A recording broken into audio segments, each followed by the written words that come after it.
Thank you for joining us on the Winning at Selling podcast. I'm Professor Scott Plum of the Minnesota Sales Institute, and with me is Bill Hellkamp of Reach Development Systems.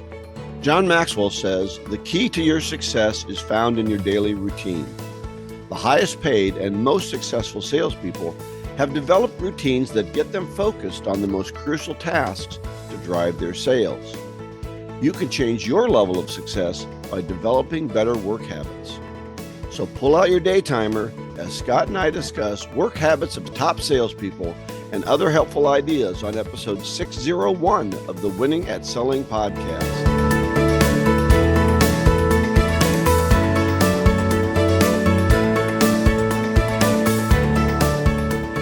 Well, Maxwell's got some great quotes. One of my favorite quotes from him is, "Yesterday ended last night."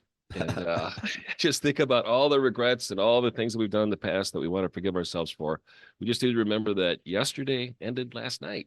Yeah. How'd you like my reference to the day timer? Day timer. That was my second appointment. Yeah. Oh, man, did they make some money off of day timers? Oh, Franklin Planner Covey or Franklin Covey Planner or something like that. The first day, it was October 6th, 1997 when I got my first Franklin Planner, because I remember writing that date down as I got my first Franklin Planner, and boy, that really taught me how to manage my time, how to trade my time. Well, and the big thing is the daily task list, I think. Yeah.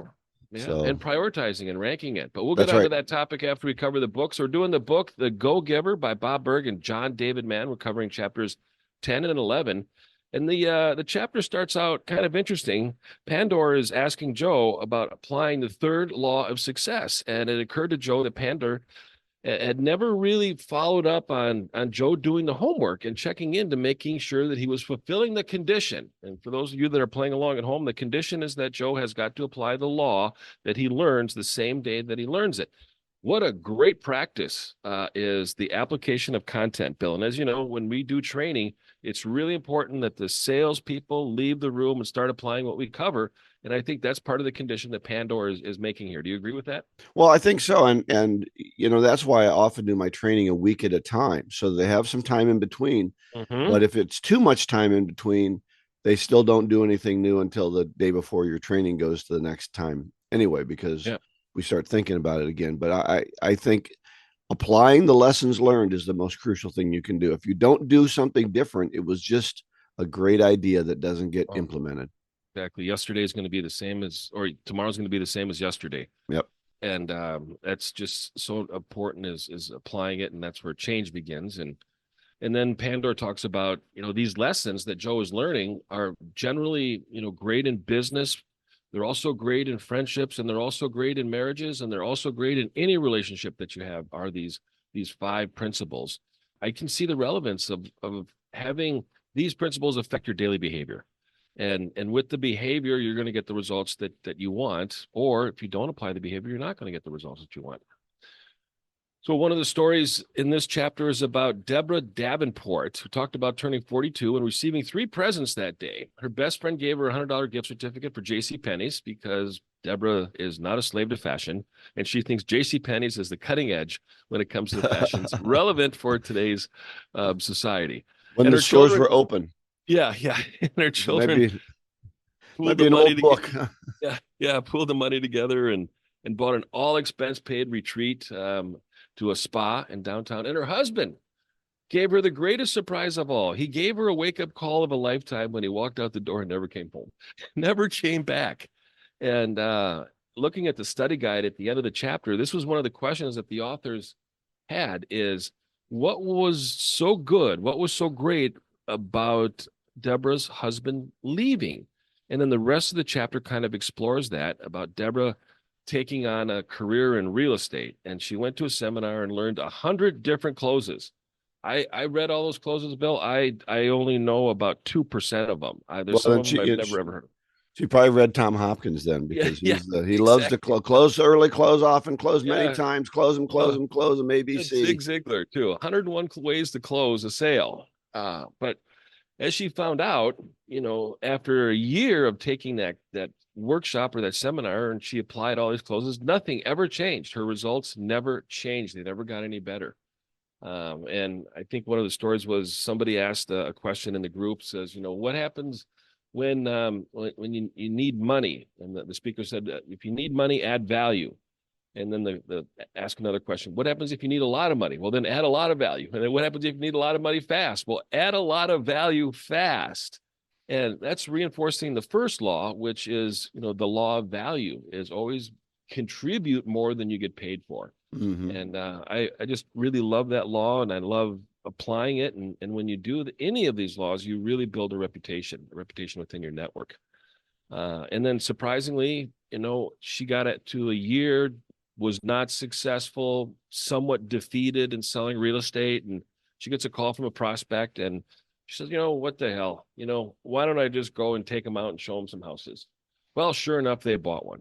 And and she was just herself, right? The key was that she didn't try to close them. She didn't try to use techniques. She just was authentic. Now, this is a very sensitive area. Not sensitive. This is an important area when it comes to sales, because we cannot follow this and go, I'm just going to wing it. I'm just going to ad lib and not prepare. There was a lot of preparation, I think, that Deborah went through to know what works and what does not work, what is not authentic, which is the principle for this chapter, is the law of authenticity. And she realized that playing that role of 101 closes is not her, and it's not successful. But when she stripped it all down and she just became authentic, people were drawn to her, and she ended up being successful in that.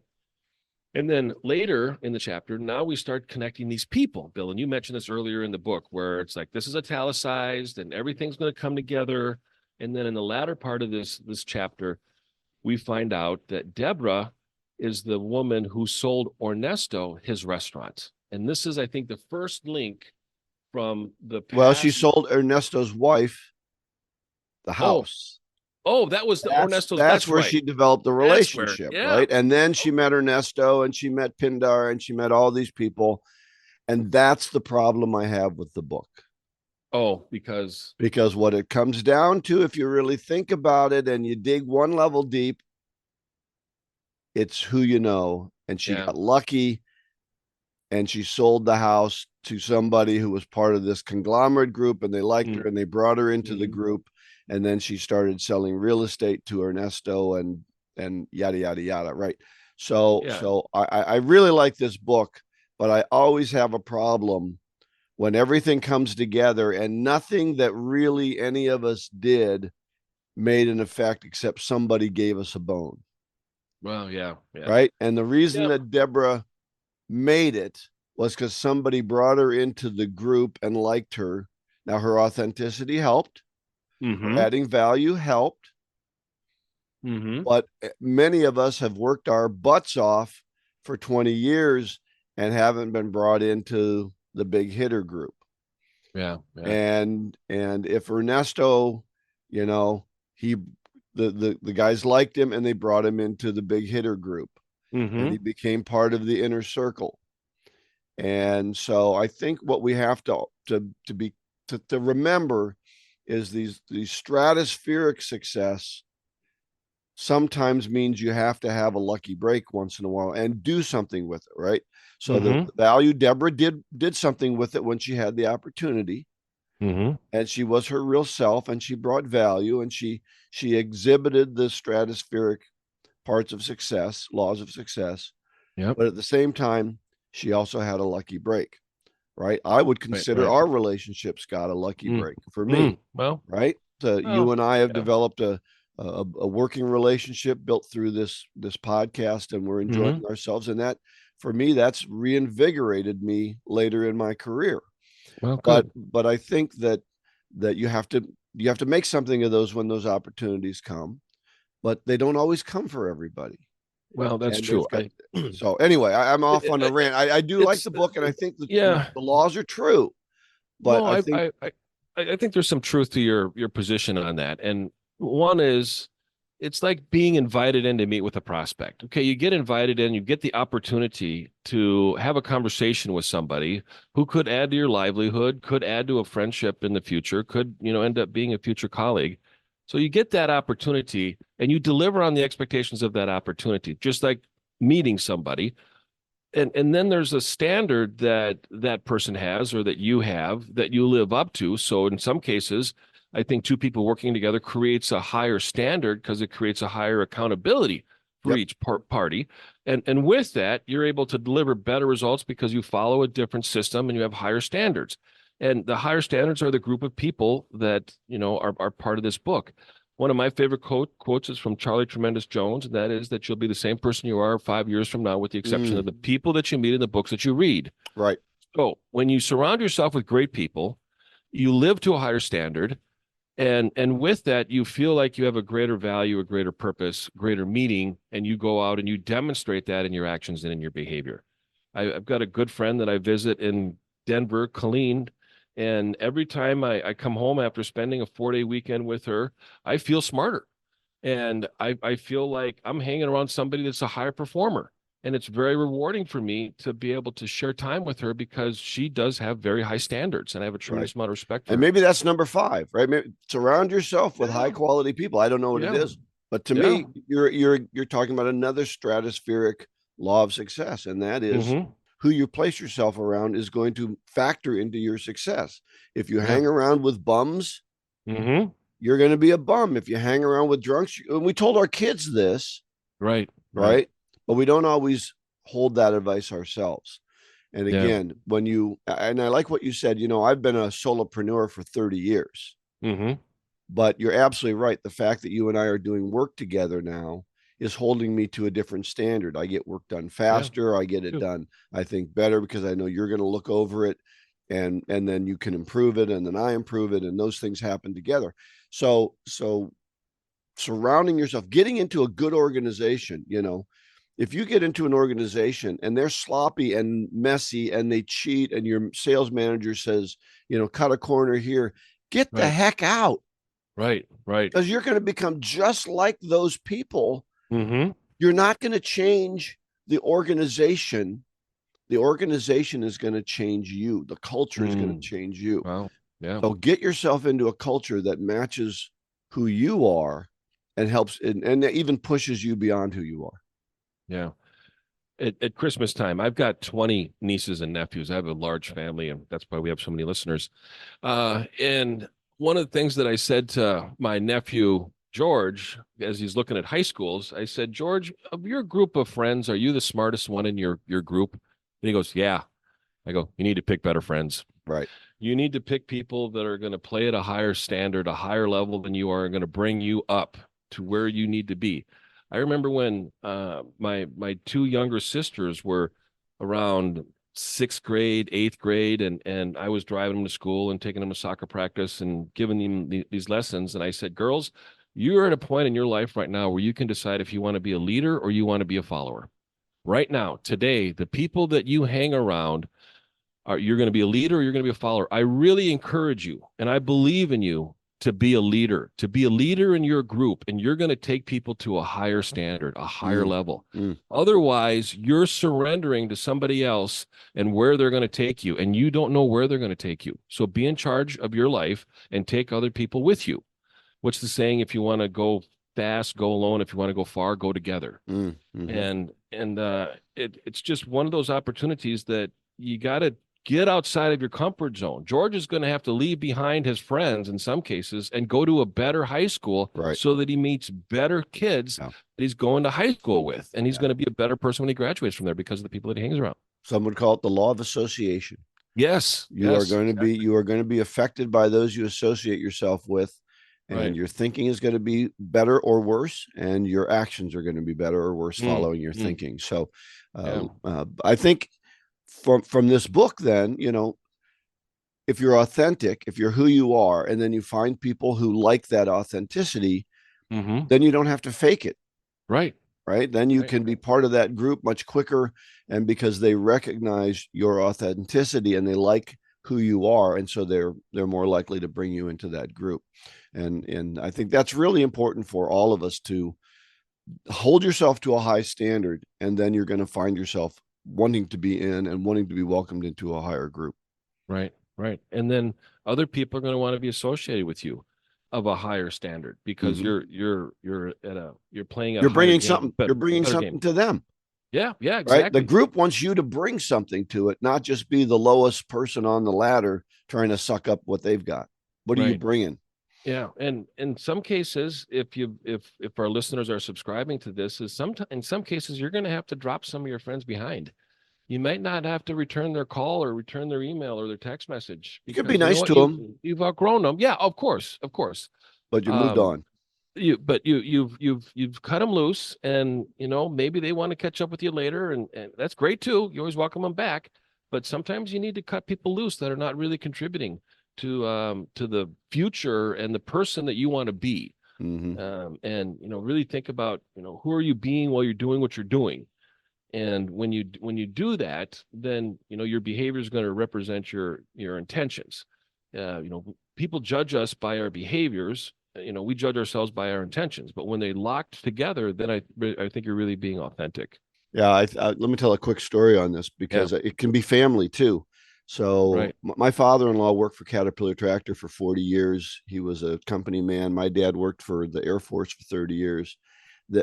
Growing up, that was what our parents did, right? They worked for the same company. Mm-hmm. Well, by the time I had been married 2 or 3 years, I had had three different jobs, and then I decided to go out on my own. And my father-in-law was talking negatively to my wife about me going out in business on my own.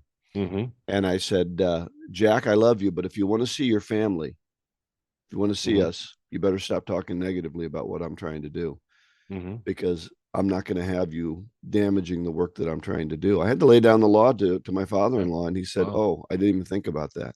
Mm-hmm. But that's because he just worked for the same company. What if I had Right. made fun of Caterpillar Tractor Oh yeah. and Wow. friend said, that's a stupid company. I can't believe you're working for that stupid company.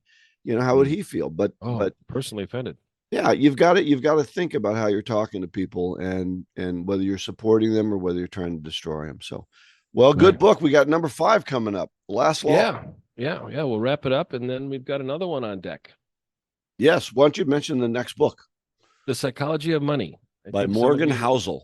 yeah, some of you, if you're kind of on those Facebook and you're getting these posts, and all of a sudden you get tagged with, these business books, and it seems like there's always this book in the lineup. And I've purchased it a couple years ago. It was recommended by Anthony Anarino, who we've had on the show a couple of times. We need to get him back on the show again. Yeah. And I took his advice very seriously, and I started reading it, and it's a profound book.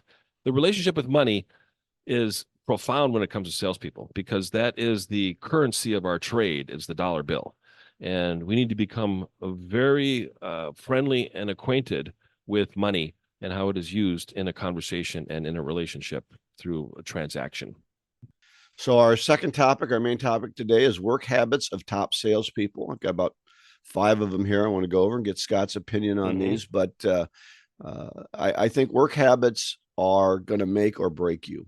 As John Maxwell said, your success is found in your daily routine. What do you do every day? If you start off your day reading the newspaper for an hour, doing a crossword puzzle, you're not getting off to a roaring start. I remember I talked to a guy who worked at the Minnesota Lottery. He said the guy sitting in the desk next to him read his newspaper Mm. from 8 in the morning till noon, and Wow. then went to lunch. I thought, Oh. well, there's a good job if you can get it right. Yeah, exactly. Anyway, so number 1, consistent growth of contacts and prospects. You aren't going to make contacts. You can't make sales without deep, good contacts. I know you're a believer in this, Scott. You Mm-hmm. have a lot of your sales coming from people that you know, Yep. and the large deals are going to come from great relationships. So you've got to put yourself in situations to meet influential people in the industry. That means you don't go to, I mean, it's good to go to a group of salespeople meeting and learn about Mm-hmm. sales. But Mm-hmm. if you're in the construction industry, you go where the construction leaders go. And you've got to find the industry things that meet the kind of industry that you're in and meet those people. Right, right. I think about our group, Professional Sales Association. Great group, great people, great topics, great speakers, a great network too of opportunities that could be shared amongst the attendees and the members too.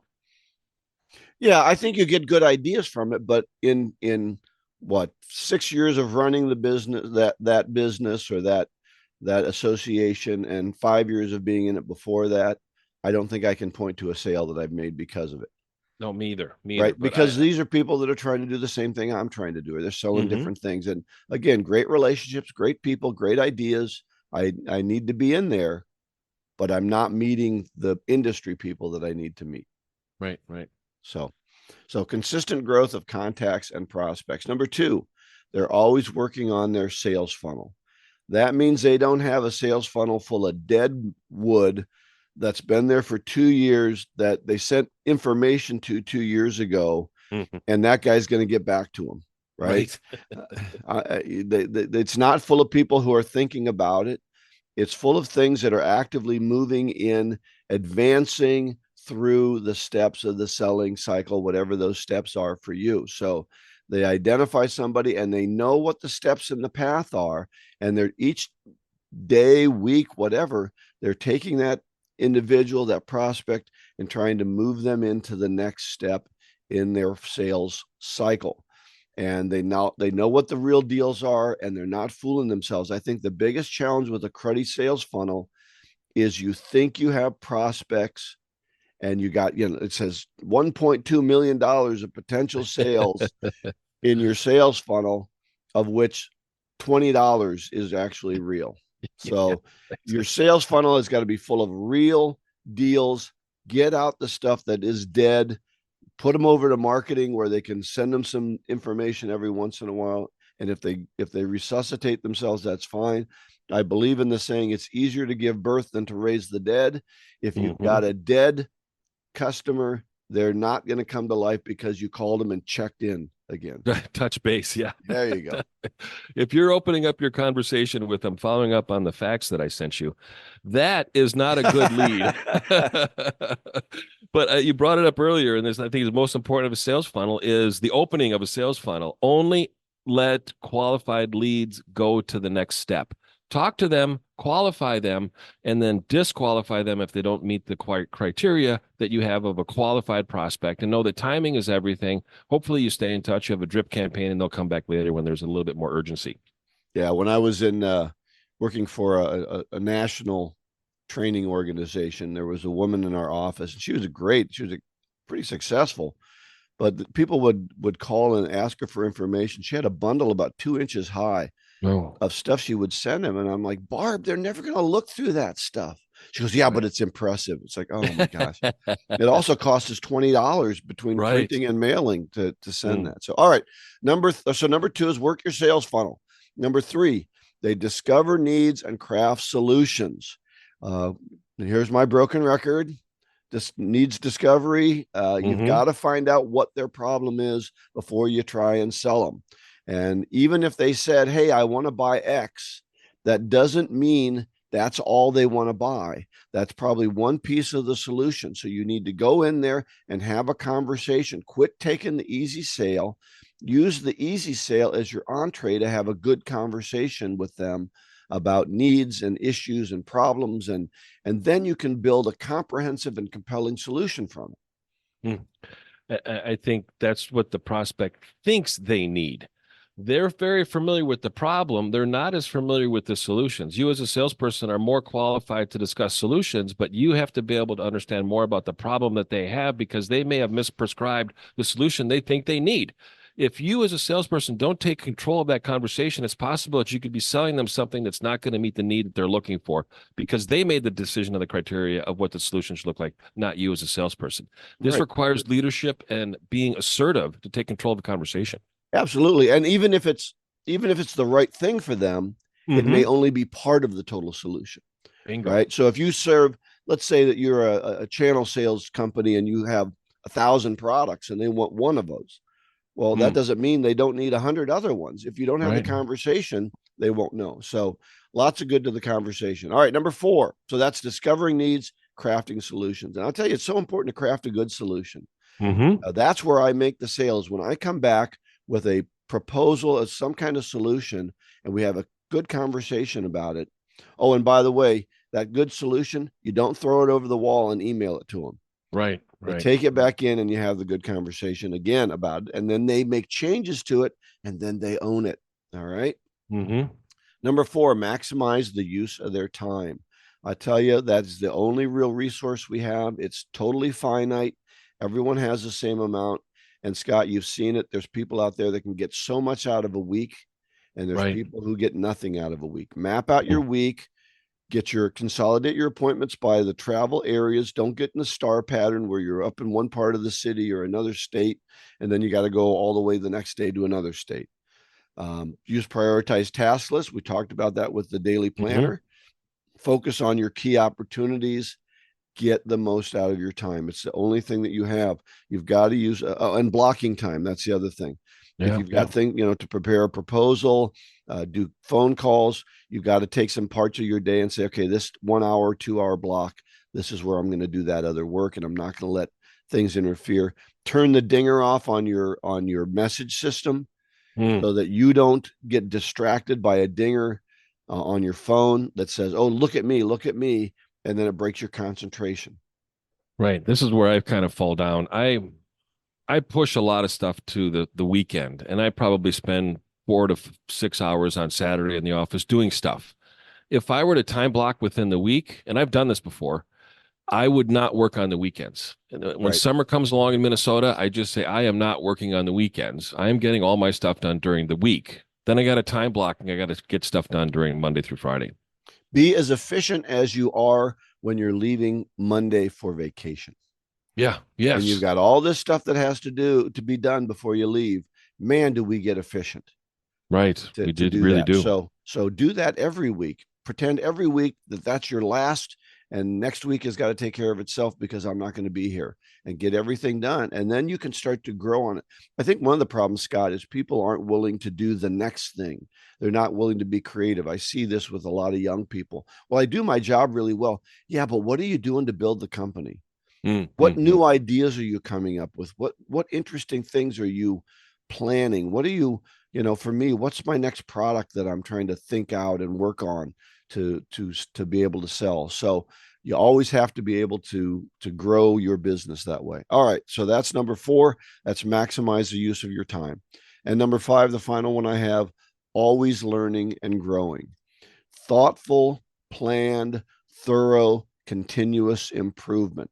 Top salespeople are never satisfied with what they know about their product, what they know about the industry, and what they know about selling. And you and I have we've been into 100 groups of salespeople, and who are the ones that are always most eager to have the class happen?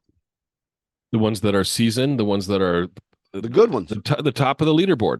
That's right. Hey, what can I learn from you? And the middle ones, the sad sacks that are just living off their location, they're all, oh, I've heard this before. I've seen this before. They're really living off of their spouse's salary. That's what they're really living off of.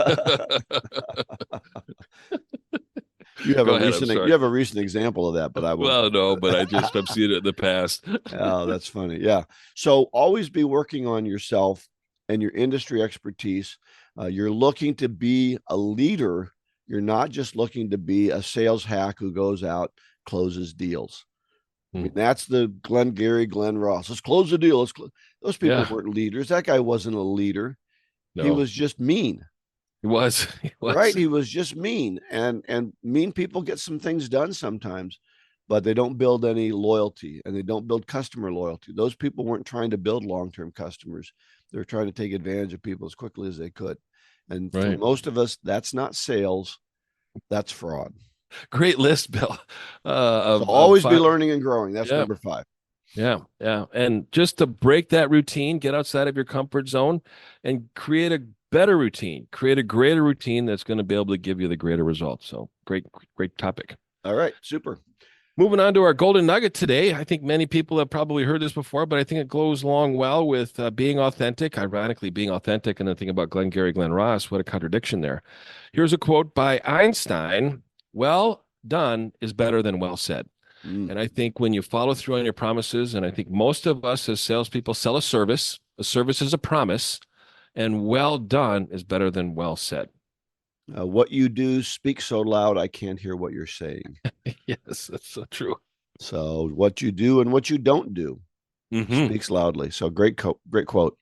All right. As we wrap things up today, go to winningatselling.com for all the information for our show page, our show notes. It's all there. winningatselling.com. Next week, we're going to be covering the last chapters, 12, 13, and 14 of the book Go Giver. And the topic is going to be keeping a positive attitude when sales are down. So please subscribe and share this podcast with your colleagues and on social media. Go out and get better one skill at a time. Joyful selling.